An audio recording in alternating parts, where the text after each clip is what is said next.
The moving truck rumbled to a stop. It was a hot summer day and the air hung heavy and still.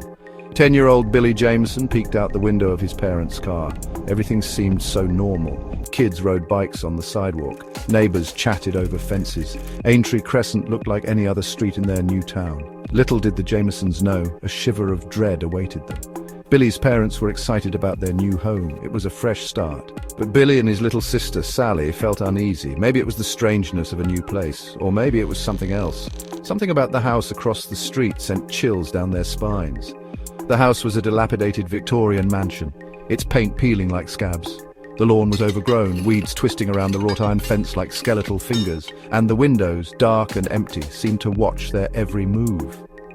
"That's number 13, whispered Mrs. Peters, the chatty next-door neighbor, as she helped unload boxes. "Best to steer clear, if you ask me. Place has a bad vibe." Billy and Sally exchanged nervous glances. Their new home was directly across from number 13, and something told them their neighbor wasn't exaggerating. That night at dinner, Billy couldn't shake the feeling of being watched. He kept glancing at the darkened windows of number 13. "What's wrong, Billy?" asked his dad, noticing his son's anxious expression. Billy hesitated, not wanting to sound scared.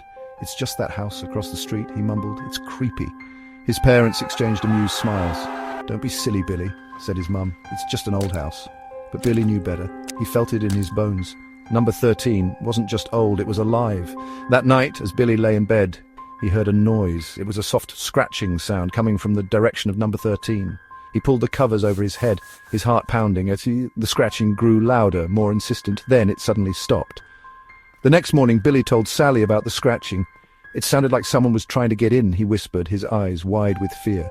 Sally, though younger, was braver than Billy. "You're just imagining things," she said, though her voice trembled slightly. But deep down, a part of her wondered if Billy was right. What if number 13 was more than just a creepy old house? Later that day, Billy and Sally were playing in the backyard when they saw something strange. The front door of number 13, which had been firmly shut that morning, was now slightly ajar. It was as if something inside wanted out. Days turned into nights, and the strange occurrences continued.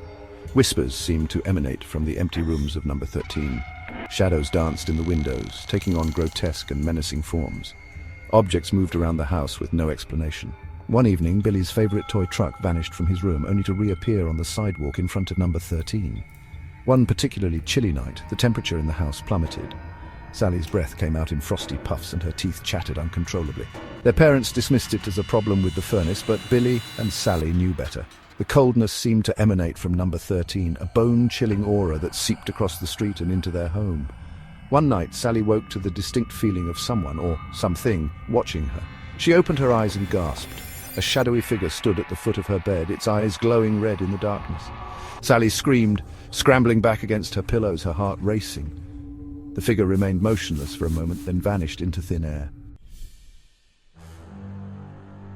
Terror gripped the Jameson children. They pleaded with their parents to move, but their pleas fell on deaf ears. Their parents, blinded by their own desire for a fresh start, refused to believe their children's stories. Desperate, Billy and Sally decided to take matters into their own hands. They had to uncover the truth about number 13, even if it meant confronting their worst fears. One stifling afternoon, while their parents were out, Billy and Sally crept across the street. The front door of number 13 creaked open as if inviting them inside. With a mixture of fear and determination, they stepped inside.